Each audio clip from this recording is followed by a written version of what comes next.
네, 안녕하십니까. 오늘 일요일에 또 두 번째 방송을 통해서 또 여러분들 뵙습니다. 예.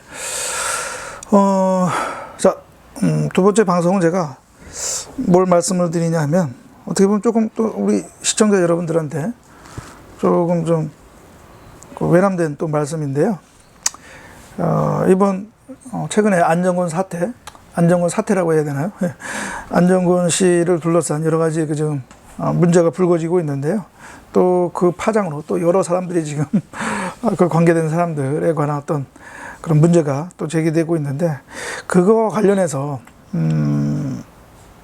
과연 이러한 보수파 전체의 문제는 아니죠. 뭐 이제 일부의 문제인데, 그러나 이제 워낙 그 파장이 크고 그 관련된 사람이 그래도 소위 말하는 목소리 큰 사람들이기 때문에, 외부에서는 보수파를 상징하는 인물로 보여지기 때문에, 그래서 이제 그 문제인데, 아무튼 그러한 문제를 바라보고 그것을 어떻게 해결해야 하는 것이 맞는지에 대해서 여러분들도 다 각자 또 나름대로 판단을 하시고 또 생각을 갖고 계실 텐데, 저의 생각, 저의 판단도 하나 또 여러분들한테 알려드리려고 말씀을 드립니다. 제 생각이 100% 진리다, 진실이다, 그것은 아니고요. 그런 입장은 아니고, 제가 또 그럴 깜냥도 되지 않고, 한번 그냥 제 생각을 말씀을 드립니다. 예. 첫째, 저는 이러한 문제를 해결하는 과정에서 첫 번째는 전제는 그 관련된 진실이 밝혀져야 된다. 그 진실이 까발려야 된다. 이것은 아주 필수적이고 기본적인 전제다, 요건이다. 이러한 진실이 밝혀지는 것이 문제 해결의 시작이다, 이렇게 말씀을 드립니다. 뭐 진실이 드러나야 그래야 나중에 뭐 용서든 책임 규명이든 뭐 책임자 처벌이든 그런 게 있게 되는 것이고요. 이러한 진실이 밝혀지지 않는 이상, 진실이 그대로 드러나지 않는 이상은 문제 해결이 될 수가 없는 것이고, 또 다른 또 문제가 발생이 될 수밖에 없는 것이고요. 또 불필요한 논란이 시작되는 것이고. 그래서 그 진실 공방이 어떤 합리적인 과정과 합리적인 절차를 통해서 이루어져야 된다. 피해자라고 주장하는 사람들의 주장이 100% 모든 게 다 진실이다, 또 그렇게 말할 수 없는 것도 사실이겠죠. 그렇죠? 뭐 조금 과장되거나 아니면 오해되거나 또는 뭐 착각에 의해서 될 수가 있는 것이고, 뭐 가해자의 주장도 변명도 당연히 뭐 또 100% 믿을 수는 없는 것이고요. 아무튼 그런 진실 공방이 있을 것이다. 그렇다면 그런 진실 공방이 양측의 어떠한 합리적인 공방, 과정, 절차를 통해서 이루어져야 그런 진실이 드러날 것이다. 당연히 허위 과장, 주장은 없어야 되고, 설사 허위 과장, 주장이 있는다 하더라도 그것이 진실을 규명하는 과정에서 필터링이 걸러져야 된다는 것이고요. 그런 의미에서는 그 진실을 덮으려는 어떠한 시도, 공작이 없어야 되겠다. 그것은 반드시 필요하다. 어떻게 보면 그거는 자정적인 과정이다. 그러한 자정적인 과정이 없다면 결국은 법적 과정을 통해서 진실을 밝힐 수밖에 없는 것이죠. 예. 그런 것이죠. 예.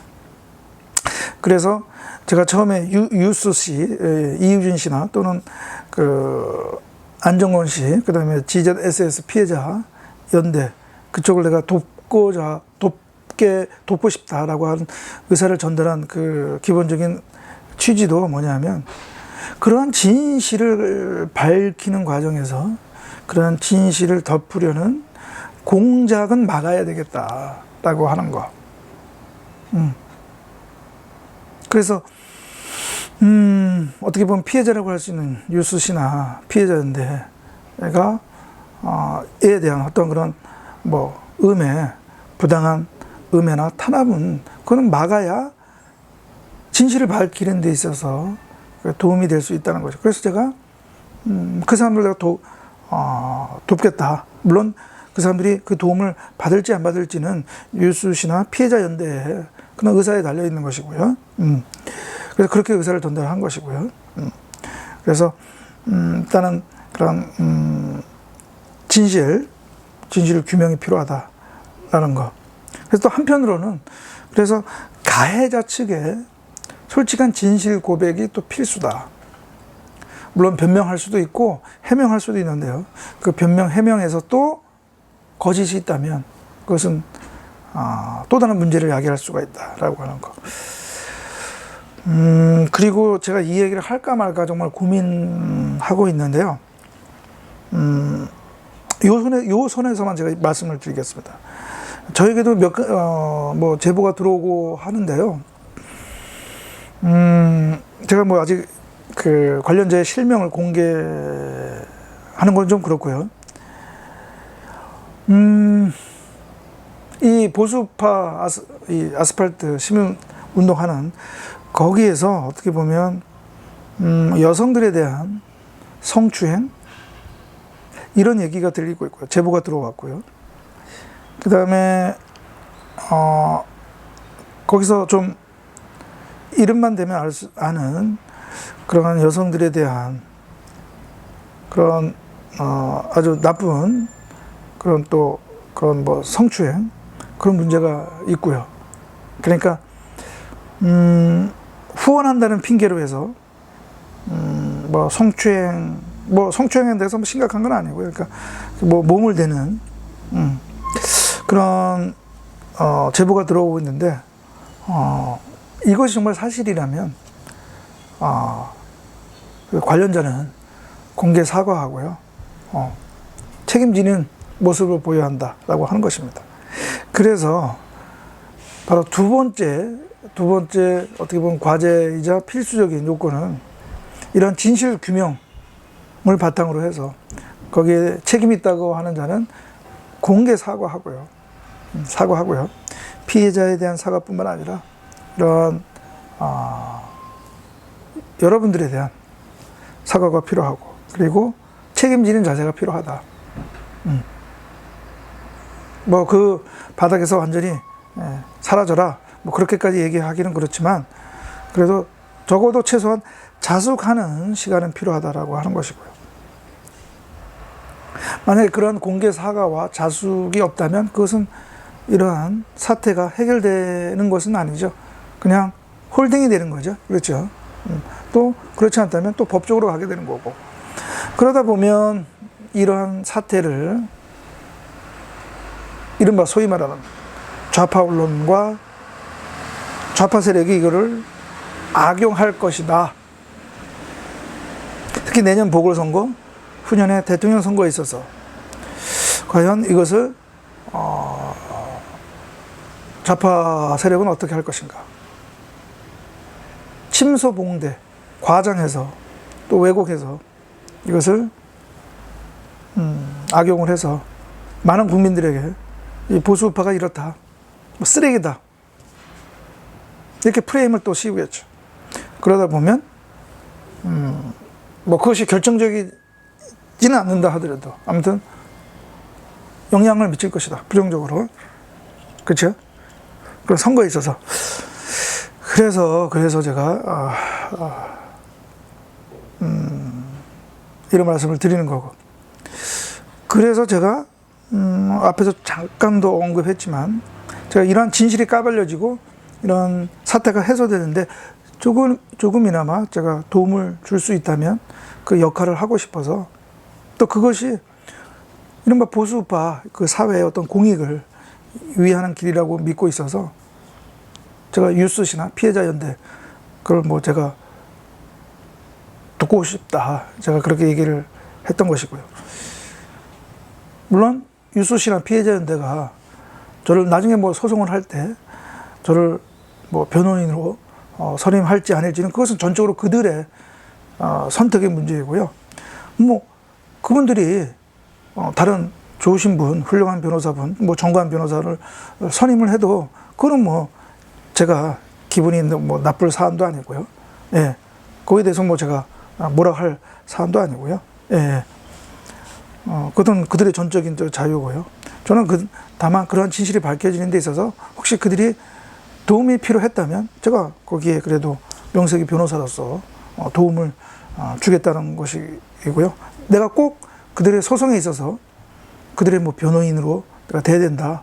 내가 그거 되고 싶어서 제가 그렇게 얘기를 했던 것은 아니다라고 하는 것이고요. 뭐 저보다 더 훌륭하신 또 능력 있으신 변호사분들이 하면 더 좋은 것이고요. 예, 그렇고요. 그래서 저는 뭐 제가 그러한 진실이 밝혀지고 사태가 해결되는 과정에서 제가 조금이나마 도움을 줄 수 있다면, 도움을 주었다면 저는 뭐 그것으로서 만족하는 것이고요. 그래서 저는 이후에도 만약에 이런 보수파 뭐 시민운동 또는 뭐 보수파 관련해서 뭔가 보수 우파라고 얘기하는 사람들로부터 어떠한 피해를 입은 경우, 뭐 경제적으로도 그렇고 정신적으로도 그렇고요. 피해를 입은 사실이 있거나 또는 그것을 목격한 사람이 있으면 저에게 제보나 신고를 해달라라고 제가 말씀을 드립니다. 예. 그래서 그러한 제보 신고를 받아서 정말 문제가 있다면 이걸 공론화해야 되고 진실 규명을 하고 책임자 처벌이 이루어져야 할 사안이다라고 한다면 저는 또 확인 절차를 거쳐서 이것을 공론화하고 그 피해자들을 돕는 일을 하고자 합니다. 저는 물론 다른 일들, 뭐 공권력에 대한 그런 그 감시, 감독, 형사고발 그 문제도 필요하지만 저는 이 문제도 또 필요하다라고 생각을 하고 있거든요.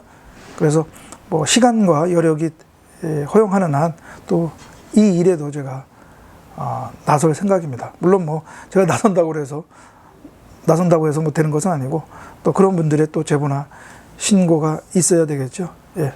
그래서 예, 오늘 두 번째 방송에서는 최근 안정권 사태에서 불거진 이러한 문제에 있어서 그것이 어떻게 해결이 돼야 되고 어떤 과정을 통해서 해결해야 되고 또 우리는 어떠한 그 자세를 취해야 되는지에 대해서 제가 또 외람되게 여러분들에게 말씀을 드렸습니다. 예, 그럼 오늘 방송은 이 방송은 여기서 마치도록 하겠습니다. 감사합니다.